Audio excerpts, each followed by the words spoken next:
ubundi mu busanzwe umuntu agomba kugira umuryango, kuko umuryango niryo shingiro ry'ubuzima. Mu bushakashatsi bwanjye ngiye nakoze, umuntu agomba kugira umuryango kubera kuko umuryango niryo shingiro ry'iki, ry'ubuzima, niryo shingiro ry'ibintu byose. Twarabibonye mu kiganiro cyashize, twabonye ukuntu twasobanuye neza ikijyanye n'ikintu cyitwa umuryango icyo ari cyo. None aha ngaha turi ku mpamvu ituma umuntu agomba kugira iki, umuryango.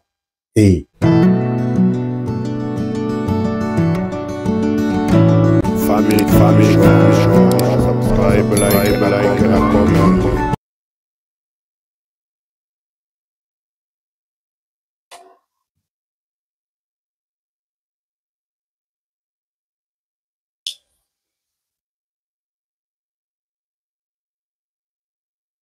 Amahoro y'Imana nabane namwe, abo dukundana bose, abadukurikira, abakurikira umuntu wacu turabasuhuje kandi tubifurije umugisha.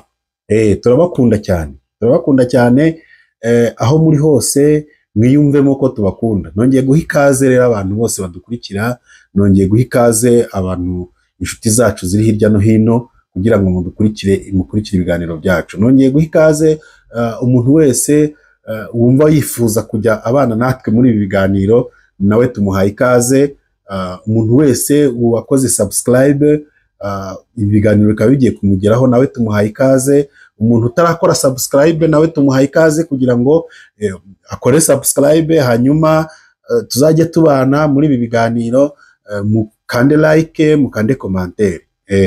Ubushize ubwo duheruka kuganira, gukora ikiganiro namwe, nababwiye umuryango icyo ari cyo. Mwatekereje neza umuryango icyo ari cyo, ndumva mwarabisobanukiwe, mwasobanukiwe neza icyo umuryango bivuze. Tugira ku ngingo, twavuze ku ngingo nyinshi zisobanura umuryango, tuvuga yewe tujya no muri Bibiliya, tuvuga n'icyo Bibiliya ivuga ku kijyanye n'umuryango. Ntabwo ibintu byose tuba dufite mu mutwe cyangwa tuba twasomye, ntabwo twabasha kubizana hano ngo bikunde, ariko tubahaye imirongo y'ahantu muri buzasoma. Buriya biba byiza iyo ugiye ukahasoma nawe ugakora ubushakashatsi ukumva icyo Bibiliya ibivuga kuri icyo kintu tuba twavuze. Ushize rero nabasobanuriye umuryango icyo ari cyo. Uyu munsi wa none rero ngarutse nje kugira ngo tuganire, ese ni ngombwa ko umuryango, ni ngombwa ko umuntu agomba kugira umuryango. Niyo sije tugomba kugira, niyo sije dufite. Ese ni ngombwa, birakenewe ko umuntu agomba kugira umuryango? Njyewe mba nagerageje kuvuga nkurikije uko mbitekereza n'uko mbyumva n'ubushakashatsi mba nakoze,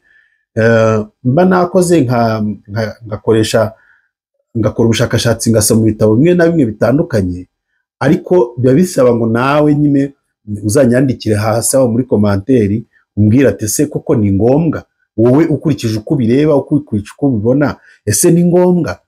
Nawe utange igitekerezo cyawe. Numara gutanga igitekerezo cyawe, natwe tuzagisoma. Ndabizi nidusanga ari igitekerezo cyiza tuzagishyira ku uyu murongo, abantu bose nabo bagire gute, badukurikiye nabo babyumve, bumve ibyo tuba turi gukora. Rero ninjiye rero mu kiganiro neza, ntangiye mu kiganiro ndagira ngo nyine turebe koko rero ni ngombwa ko umuntu agomba kugira umuryango. Ese ni kuki umuntu agomba kugira umuryango? Kubera iki umuntu agomba kugira umuryango? Icyo gisubizo nawe usubize aho ngaho munsi, unyandikire komantere zibe nyinshi, mutwandikire komantere zibe nyinshi, mudusubize. Ese kuki umuntu agomba kugira umuryango? Njyewe ndavugaho utuntu dukeya hano, ariko ntegereje ko namwe munsubiza kugira ngo menye neza uko namwe muri kubyumva, niba ibitekerezo byanjye turi kubihuriraho. Birasaba nyine ngo namwe munyandikire message. Iki kiganiro nukireba ukande like, numara gukanda like ugisharinge kuri buri muntu wese, ku nshuti yawe kimugereho, noneho nawe adufashe gusubiza icyo kintu. Eske ni ngombwa ko umuntu agira umuryango? Kubera iki? Kubera iki ari ngombwa ko umuntu agomba kugira umuryango? Ubundi mu busanzwe umuntu agomba kugira umuryango, kuko umuryango niryo shingiro ry'ubuzima. Mu bushakashatsi bwanjye ngiye nakoze, umuntu agomba kugira umuryango kubera kuko umuryango niryo shingiro ry'iki? Ry'ubuzima, niryo shingiro ry'ibintu byose. Twarabibonye mu kiganiro cyashize, twabonye ukuntu twasobanuye neza ikijyanye n'ikintu cyitwa umuryango icyo ari cyo. None aha ngaha turi ku mpamvu ituma umuntu agomba kugira iki? Umuryango. Kuko udafite umuryango burya nta terambere. Ubundi kera nkiri umusore bajya batubwira ko nta musore ujya utera imbere, kandi koko nibyo. Umusore ntabwo atera imbere. Ubwo ndabizi abasore biguguje bagiye kuntera amabuye. Oya, ntimwirirwe muntera amabuye. Ntabwo umusore ashobora kugera ku iterambere nk'iry'umuntu wubatse. Oya, niba ushaka kugira iterambere ubaka umuryango, kandi umuryango wawe uzubaka, uzawukunde, uzabaho neza niba ubaka umuryango. Umuryango rero niryo shingiro ry'ubuzima, niryo shingiro ry'iterambere mu buzima bwacu. Umuryango niyo mpamvu yonyine ituma umuntu agomba kugira iki? Umuryango. Hari impamvu rero zimwe nagiye nota bikurikije n'ubushakashatsi nagiye nkora, nagiye ngira ngo tuzavugeho, zishobora gutuma umuntu ari ngombwa kugira ngo agire umuryango. Iya mbere ni urukundo n'ubwuzuzanye. Burya umuntu utagira umuryango nta rukundo agira. No kubana nawe burya biragoye. Umuntu utarigeze aba mu muryango, umuntu utararerewe mu muryango, byumva ko rimwe na rimwe ngo abantu batarezwe n'ababyeyi babo usanga hari karagiteri runaka bafite ubona nyine zibangamiye abantu, urumva zibangamiye sosiyete bitewe n'uko baba bararerewe, baba barireze bo ubwabo. Hari inyigisho, hari urukundo rw'ababyeyi bataba barigeze babona, hari impuguro z'ababyeyi baba batarigeze babona, hari imibereho y'umuryango baba batarigeze bagira gute? Babona. Bityo bigatuma bagaragarwaho na karagiteri kerikonke. Izo karagiteri ugasanga nyine wenda hari uburyo zishobora kubangamira sosiyete, ariko nabo iyo bageze muri cya gihe nabo bubaka umuryango, hari igihe nabo bibabera byiza, ubuzima bwabo bukamera neza. Niyo mpamvu rero icya mbere gishobora gutuma abantu bagira impamvu ya mbere ishobora gutuma umuntu agomba kugira umuryango ni urukundo. Kuko iyo umuntu afite umuryango, uzareba umuntu wese ufite umuryango mu maso yabo hakeye, aba asa neza. Umuntu wese ufite umuryango, umuntu uri mu muryango ubona nyine afite amahoro. Niyo afite akazi agakora neza. Ariko uzi kuba uri umuntu w'umugabo, wataha ugasanga mu rugo umuntu yaguteguriye akakuzanira akantu ko kunywa, akakubwira ati wiriwe ute? Waba uri umugore waba uri umugabo, ukumva umuntu akakubaza ati wiriwe ute? Nta kintu cyiza nkabyo. Nta kintu cyiza nkabyo kabisa. Nta kintu cyiza nkabyo. Ubundi ababizi neza bo bamaze kubyinjiramo bakubwira ko umuryango ari ijuru rito. Umuryango ni ijuru rito nyine. Hari ijuru rinini ribamo Imana twese dusiganirwa kuzajyamo, ariko noneho ijuru rya kabiri y'urugo rwakubereye rwiza aba ari ijuru pe. Impamvu ya kabiri ari ngombwa kugira ngo umuntu agire umuryango ni ukugira ngo agire uburere bwiza n'indangagaciro. Aba afite indero. Ni ukugira ngo uzabe ufite indero nziza n'indangagaciro mu buzima bwawe. N'indangagaciro mu buzima bwawe ni ngombwa kugira ngo ugire umuryango, kuko udafite umuryango ntabwo wabona uburere bwiza, nta nubwo wagira indangagaciro za kinyarwanda ntazo waba ufite. Ubundi no kugira umuryango ni umuco kandi umuco nyarwanda, umuco internationali. Kugira umuryango ni umuco. Mu muryango rero habamo indangagaciro, hakabamo uburere bwiza. Niyo mpamvu umuntu aba agomba kugira umuryango byanze bikunze, na leta ijya ibidufashamo igafata ba bana bagize ibibazo byo kutagira umuryango, igashaka umuryango barererwamo. Imbuto Foundation ikabashyigikira, ariko bakaba bafite umuryango bagize gute barererwamo. Niyo mpamvu habaho kwadobuta umwana, ukamwadobuta ukamuzana iwawe kugira ngo umurere, wa mwana nawe agira iki? Umuryango. Kugira umuryango rero ni ngombwa, kugira umuryango ni ngombwa, kuko bizagufasha kubaho neza, bizagufasha kugira indangagaciro, bizagufasha kugira uburere bwiza, bizagufasha kugira ubwuzuzanye, bizagufasha kugira indangagaciro z'umuntu nyine wiyubashye, kubera ko uzaba ufite iki? Umuryango. Ikindi, umutekano n'ubufasha buturuka ubufasha bwose wabona, umutekano wose wabona, burya umutekano mu muryango ushobora kuhabonera umutekano. Iyo umutekano wabuze mu muryango, ibintu biradogera. Niyo mpamvu rero kugira ngo ugire umutekano wumve uri safe, birakwiriye ko ugomba kugira iki? Umuryango.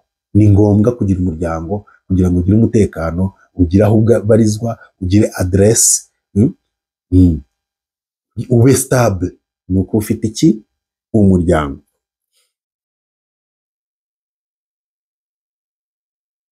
Imibereho myiza, kugira ngo ugire imibereho myiza nuko ufite umuryango. Niyo mpamvu umuntu wese agomba kugira umuryango, yaba ari umwana muto agomba kugira umuryango akomokaho, yaba ari umuntu mukuru agomba kugira umuryango, ndetse akarema n'undi muryango. Ubwo ni ukuvuga ngo kuzana umugore cyangwa se gushaka umugabo uri umugore, ariko mugakora umuryango. Burya umuryango uzana imibereho myiza. Umuryango kandi, kugira umuryango kandi bituma ni imwe mu nkingi yo gusigasira umuco. Ni umuco nk'uko nabivuze haruguru, ni umuco. Ni umuco, kandi umuco ugomba kubahwa, umuco nyarwanda, ugakurikiza procedure zose z'umuryango nyarwanda, ugakurikiza procedure zose z'umuco nyarwanda, urumva, kugira ngo wubake umuryango wawe neza. Cya gatandatu, burya ufite umuryango ufite ahantu wibanda, ufite ikintu ufite impamvu yo kubaho.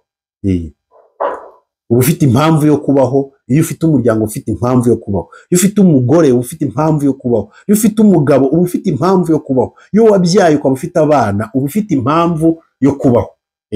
Umuryango rero niyo mpamvu ya mbere yo kubaho kwawe.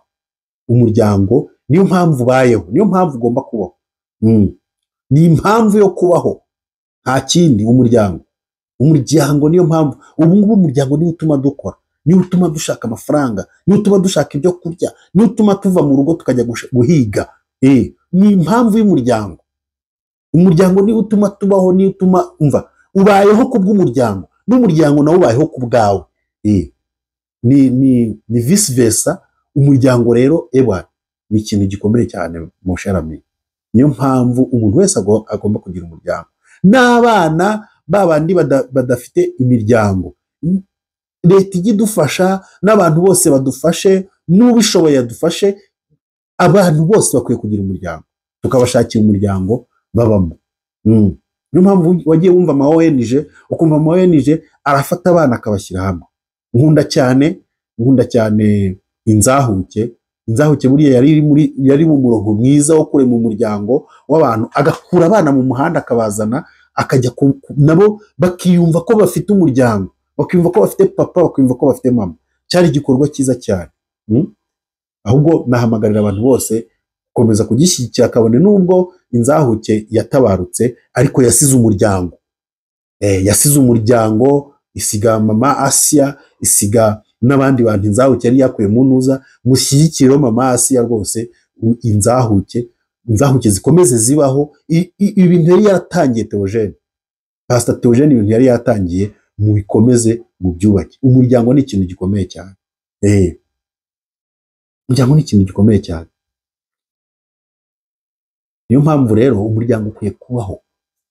Umuryango ukwiye kubaho, ukwiye kugira umuryango, kuko nibyo shingiro by'ubuzima, niryo shingiro ry'imibereho myiza, nicyo kintu abantu bubaka kigakomera. Nibwo uzagira iterambere. Ugomba kugira umuryango. Ugomba kugira umuryango. Murakoze cyane rero, uyu munsi ntabwo ikiganiro mfite kiri bube kirekire, ni kigufiya, ariko icyo nashaka kubabwira ni uko tugomba kubaha umuryango, ni uko umuntu agomba kugira umuryango. Ndi kuvuga ku cyo umuntu agomba kugira umuryango. Nawe rero ndagusaba wumvisha aka kantu gatoya nshyizeho, aka kavideo gatoya nshyizeho, ukaba ugakurikiye, ukaba ukumvishe, Imana iguha umugisha kuko ugakurikiye kandi ukumvishe, Imana iguhezagire rwose. Ariko birasaba ngo nawe ugire uruhare muri ibi biganiro, utange ibitekerezo, utange igitekerezo cyawe, ucyandike, ubundi umbwire ku cyo umuntu agomba kugira umuryango, ku cyo ari ngombwa ko umuntu agomba kugira umuryango. Kubera icyo ari ngombwa, icyo kintu tukidevelope, tukivugeho, wandike muri komanteri hasi aho ngaho kuri nimero naguhaye, kuri nimero iri munsi aho ngaho, iri kuri WhatsApp, wanaduhamagara, utange igitekerezo cyawe, wanatwandikira message isanzwe, nta kibazo twayakira, ariko utange igitekerezo cyawe, uvuge impamvu ituma umuntu agomba kugira umuryango. Icyo tubivugeho, tubiganireho, ubundi duhane ibitekerezo, tumenye impamvu. Ibyo ngibyo tumara kubisobanukirwa, nibwo uzasobanukirwa neza ibi biganiro tuba dushyira aha ngaha, ukamenya ko ari ingenzi, ukamenya ko bifite imbaraga, ukamenya ko bikwiye gushyigikirwa, ukamenya ko ukwiye kubishyigikira nta kibazo. Hanyuma rero abashimiye, tubifurije umugisha w'Imana, tubifurije amahoro aho muri hose, mugubwe neza. Imana yo mu ijuru ibashyigikire, Imana yo mu ijuru ibahe umugisha aho muri hose. Mukande rero subscribe, like na comment, dukomeze tujye tubana muri biganiro, tuzamuke tuve ku mubare twari turiho, tugere ku mubare mwinshi, tugere ku bantu benshi, ubundi twibereho neza, twibereho mu muryango dutuje, twibereho neza, nta bibazo, nta matiku, ntaki. Bizadufasha rero mu buzima. Imana y'amahoro ibahe umugisha.